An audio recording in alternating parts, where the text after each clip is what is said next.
Welcome back, Cardboard Warriors. How's everybody out there doing today? Shadows of the Galaxy is officially here. At least a little bit of it. A tiny smidgen of it. But the starters are going to be here to stay probably for a while. The starters, they make plenty of, and people don't buy them. I don't know why people don't buy the starters. If you're thinking about playing Star Wars Unlimited, buy several starters from both sets. They're still available for set one. There's still only $30 for the pair of decks. And each of these starters has like 20 cards you can't even get in the packs. Super rares, not available in the packs. So, and you get the counters and all that stuff too, and the play mats, which are posters on the other side. Yeah, we're going to show you. So let's open this thing up. This is the new one, the Moff Gideon and Mandalorian starter deck set. The wife and I had a chance today to actually open one of these and play some games at the store. I open some of the starters every time just for the singles anyway, but we do like to play them. We like to try them out.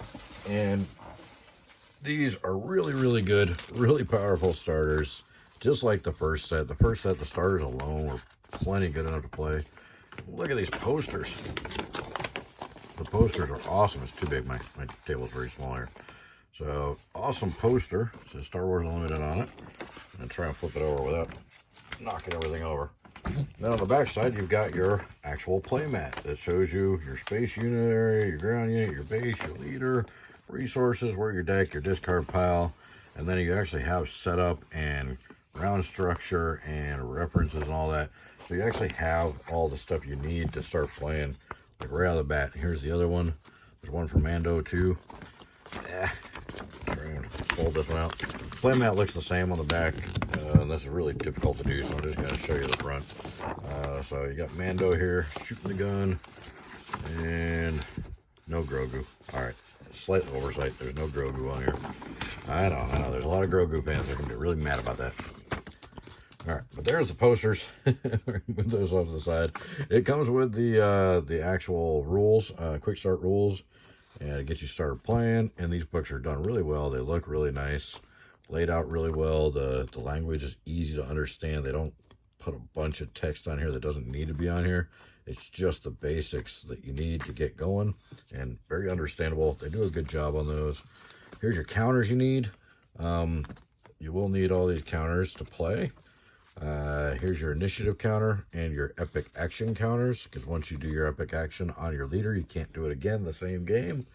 And then your damage counters, which it's better to use these. I like using the damage counters a lot better than the people who use the dice. The dice just, I don't like the dice. You're supposed to count up. You're supposed to use damage counters.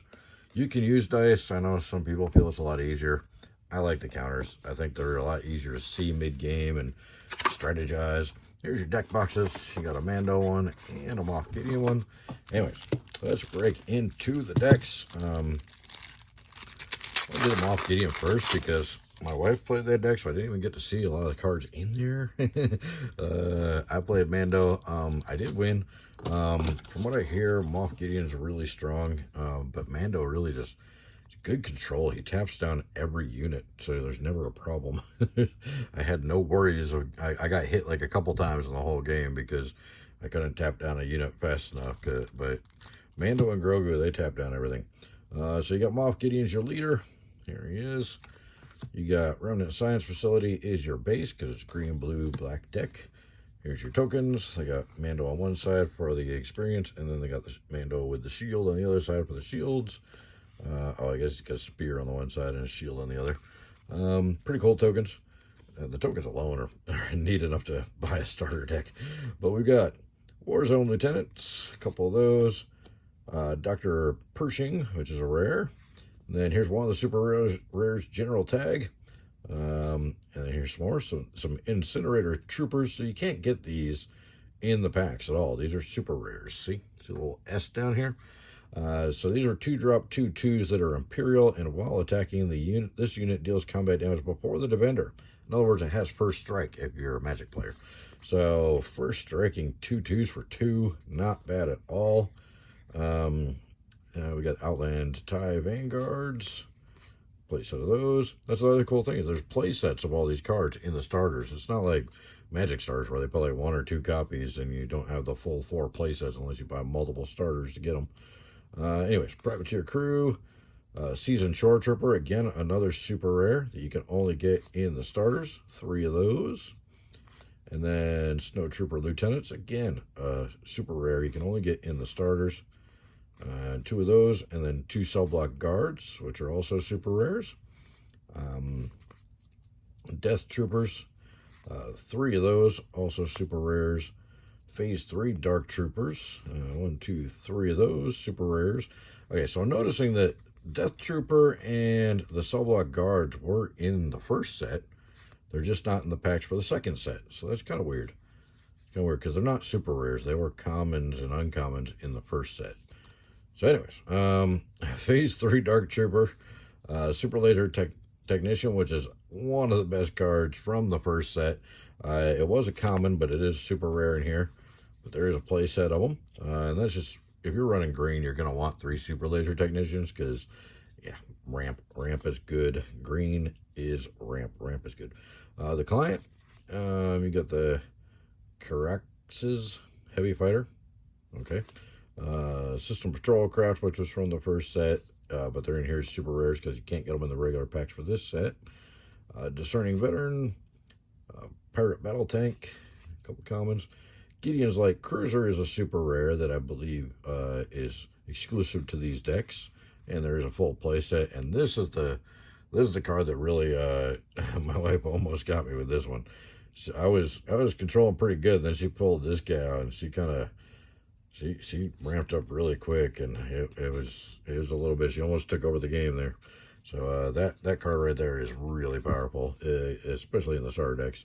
We'll see if it makes its way into the actual meta decks. But top target, bounty, and you got legal authority, price on your head, 2 of those, outflank, timely intervention, confiscate, a couple of those. They say super rares. They were commons in the first set, again, just not in the second set. Moment of Glory, and then calculated lethality. This one is exclusive to the starters, I believe. These starters. And Remnant Reserves. Okay. So there is the Moff Gideon deck. Some fun stuff. There is some Smuggle cards in there. Smuggle is definitely my favorite new mechanic. I think Smuggle is awesome. Because that's always the hardest thing for me when I'm playing this game is deciding what to use as a resource. Well, with the Smuggle mechanic, it's so nice because you can put it down as a resource and you can always get it back later. So you got Mandalorian as your leader, and as I was saying, whenever you play an upgrade, you may exhaust this leader. If you do exhaust an enemy unit with 4 or less remaining hit points, that was putting in so much work for me. And then when you flip him to the leader, whenever you play an upgrade, you may exhaust an enemy unit with 6 or less remaining, and you don't even have to exhaust them to do that. So he was just tapping down everything, just exhausting everything. So my wife couldn't attack me at all. Remote Village, because he's using the blue base. Then you got your double-sided tokens again. And then in the deck, we got Clan Ren Rescuer. Giving experience tokens to other units for a 2-drop 1/2. Not bad at all. Follower of the Way. This one was putting in some work. I ended up stacking like 6 upgrades on one of these. It was ridiculous. The thing was huge. It's just a common, but when it's upgraded, it gets +1/+1. It's a 2-drop 1/3. So early game, then just start throwing upgrades on him, and he gets out of hand quick. Grief Karga is exclusive to the starter decks. He's a super rare. And there's a full play set of them. 2-drop 2/2 that when he comes into play, you can actually search the top 5 cards of your deck for an upgrade, reveal it, and draw it. And then put the other cards on the bottom of your deck in any order or in a random order. So obviously you're digging for the upgrades so you can stack them up on top of the Mandalorians and get big old beasts out there. Grogu, he puts in so much work. He's a 2-drop 0/5 that you can tap him to exhaust an enemy unit. He was putting in a lot of work. I got 2 of those guys out. Nothing could hit me. Cool. He is pretty cool. And the HWK 290 Freighters, Mandalorian Warrior. You may give an experience counter to another Mandalorian unit when he's played. 3 for 3/3. Protector of the Thrones, some Sentinels, gotta have some Sentinels. Some more Sentinels, we got the Village Protectors, play set of those, and they're shielded Sentinels, that's pretty good. And then Chain Code Collectors, 2 of those. Razor Crest, this one's exclusive to the starters, it's a super rare, and it is really good. So 4 drop 3, 4, space unit, restore 2 every time you attack, and when played, you may return an upgrade from your discard pile to your hand. So you get a card back in your hand for free, and it's an upgrade, and you get to choose which one, because there's probably going to be a couple upgrades in your graveyard or in your discard pile by the time you get them out. So full play set of those, and it's really, really cool artwork too. Love the art on that one. Survivor's Gauntlet, nice little rare there. The Armor, you get one of those. Cargo Juggernaut, Fennec Shand, and Public Enemy. Wanted, a couple of those. Foundling, a couple of those. You get Resilient, which was a common in the first set, but they call it a super rare in here because it's only available in the starters this time around. Rich Reward, a couple of those. Snapshot Reflexes, which is a really great addition in here. Again, common from the first set, or uncommon maybe, but super rare in here. Vambrace Grapple Shot. Yeah, say that 10 times fast. Mandalorian Armor. Mandalorian's Rifle. That one put in some work for me. I had a 10-10 Mando with that thing out. It was pretty funny. And Surprise Strike. And This Is the Way. And Spare the Target. And Fell the Dragon. This one's pretty powerful. Defeat a non-leader unit with 5 or more power for only 4. Pretty good. So there's a lot of good cards in the new set. There's the 2 decks for your viewing pleasure. Let me know if you've gotten the starters, if you like them, how powerful you think the decks are. If you want to build a deck kind of around these, just take these and upgrade them or whatnot. But I always recommend get a few of these starters. They're cheap and they're really good cards. There's exclusive cards in here, so it's not like you're just getting more bulk like a lot of starters. There's really good cards in here, and there's exclusive cards that you can only get in these. So those cards are going to be a lot more rare than the ones that come out of the boxes at the end of the day, because there's, you know, a lot of these starters out there, but a lot more people are opening a lot more boxes. So I think these could actually be some decent value in the cards in these starters down the road. So depending on how many more they've got out there, because I mean, they still have plenty of starters at Asmodee from the first set. So anyways, let me know what you guys think in the comments below. Don't forget to check out the description below. Click some of those links to help out the channel. It help me out, help you out. Win-win for everybody. Thank you guys so much for your time, and we'll see you next one. Bye.